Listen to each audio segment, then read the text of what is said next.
the book of holy writings. It is the great light in masonry and should ever be the great law of the brotherhood. It will guide you to all truth. It will direct you to eternal happiness and an attentive regard to the divine precepts it contains will ensure you success in the fulfillment of the duties you are now about to assume. The working tools of our craft will now be presented to you, that as the master workman, you may instruct the craftsmen in the various duties and virtues which they have been selected to illustrate. The square teaches us well to regulate our every action and to let our conduct be governed by the principles of morality and virtue.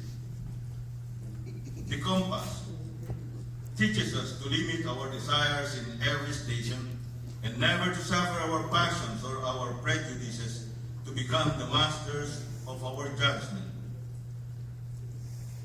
The rule directs the undeviating discharge of all our duties, that we should press forward in the straight path of right and truth without inclining to the one hand or the other, in all our doings having eternity in view.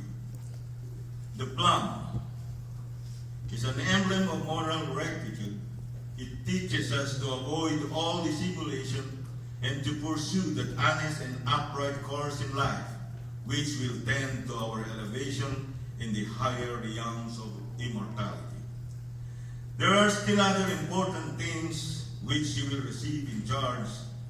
This book of constitutions you are expected diligently to search and from time to time to cause its contents to be read in your lives, that none may remain ignorant of the precepts it enjoins or of the ordinances which it promulgates.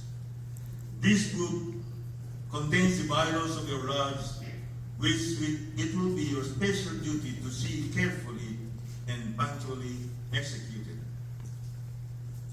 And this is the charter, under the authority of which your lodge is held, and which you are carefully to preserve and duly transmit to your successor in the master's chair.